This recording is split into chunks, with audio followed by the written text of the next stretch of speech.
Squiz Kids acknowledges the traditional owners of the lands on which we podcast, the Turrbal and Gadigal people. Squiz Kids! It's your daily news fix. Fun, free, fresh. Hello and welcome to Squiz Kids Today, your fresh take on what's happening in the world around you. I'm Amanda Bauer. It's Tuesday, March 14. In Squiz Kids Today, Fearsome Freddy smashes records, waggling worker bees, Israel's protests, and two kinds of comebacks. That's what's making news. Kids start. The lowdown. A cyclone that got its start off WA's north coast has smashed the record for the world's most energetic storm in history. And although releasing lots of energy is a great thing when you're on the sporting field or the playground, it's not what anyone's really looking for in a tropical cyclone.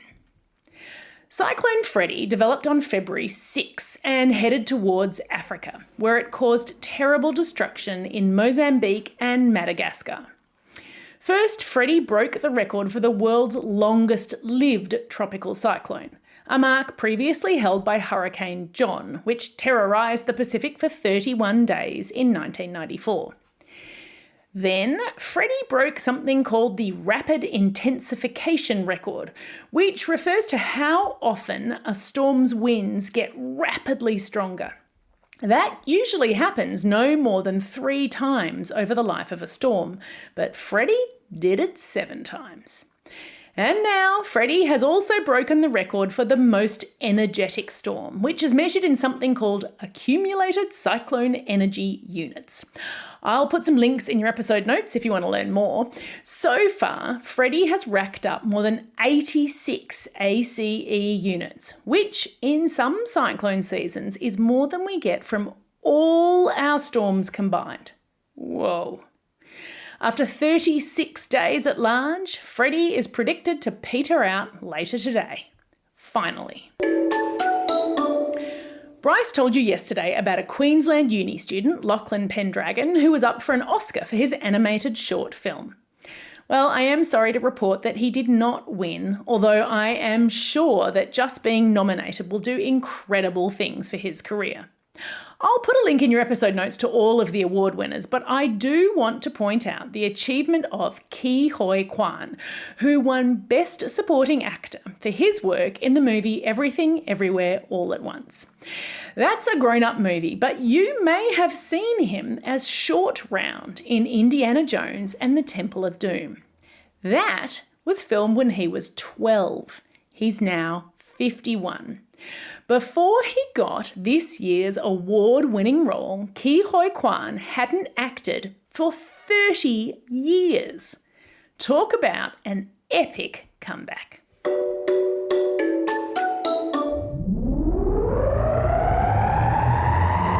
Spin the globe.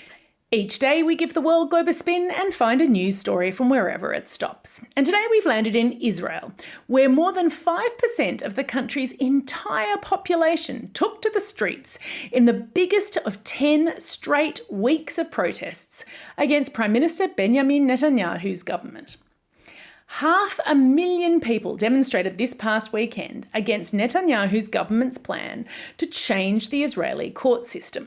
Now, you've probably learned at school about something called checks and balances in a democracy. It's where each branch of government watches over the other, making sure that none has too much power.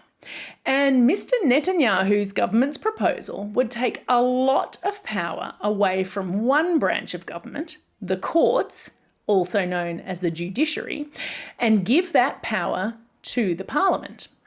More than 2/3 of Israelis do not agree with this proposal, and many critics say that it would crush democracy. Mr. Netanyahu, who is currently facing corruption trials while he's Prime Minister, denies that his proposal is linked to his own challenges with the courts.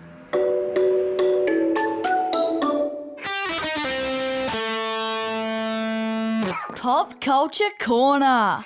Everyone loves a pop culture comeback story, whether it's Ke Huy Quan, Robert Downey Jr., Britney Spears, and in India, social media is going crazy over the Campa Cola comeback. You see, from the 1970s until 1993, Coca-Cola was not available in India due to a law that would have required the American company to reveal its secret recipe. Millions of Indians grew up drinking a locally made soft drink called Campa Cola instead. And now, India's richest man has announced that he will be relaunching the fizzy drink in cola, orange and lemon flavours. The company is hoping that it will not only win back its old customers, who are now middle-aged, but get their kids on board too. I've put a link in your episode notes to a Campa Cola ad from 1983. Apologies in advance if you get the jingle stuck in your head. Animal Kingdom. You know that phrase, listen to your elders? Well, in the case of bees, researchers have found that the wisdom of adults is the only way for a worker to really nail her waggle dance. A waggle dance, in case you didn't know, is how worker bees communicate to their colleagues where pollen can be found and how far away it is from the hive. Basically, it's a way of drawing a map by shaking your booty. By observing different colonies of bees, some with adults included, others populated purely with young bees, researchers discovered that 8-day-old worker bees touch their antennae to the body of older waggle dancers to learn their moves before they leave the hive and start communicating themselves. Without an older bee to learn from, waggle dancers were sloppy and the worker bees were unable to accurately communicate distances to each other. Adults, important in helping you learn? Unbelievable. Squiz Kids Book Club. Before we get to the squiz, I have an exciting announcement. Squiz Kids is going to be producing a new monthly podcast called Squiz Kids Book Club. And because this podcast is only going to have reviews of kids' books by kid reviewers, we are putting together a crew of kids who love to read and who want to share their thoughts on books with the kids of Australia. Jump on the link in your episode notes to learn more and apply. Time for the quiz. This is the part of the podcast where you get to test how well you've been listening. Question number 1. Name one of the 3 records that Cyclone Freddy has broken. Well done if you got that Freddy is the longest-lived tropical storm in history, that it holds the rapid intensification record, and the record for the most energetic storm in history. Question number 2. What kind of bee does a waggle dance? That's right, a worker bee. And by the way, they're all female. Question number 3. Israelis are demonstrating against their PM's plan to take power away from what branch of government? That's right, from the courts or from the judiciary.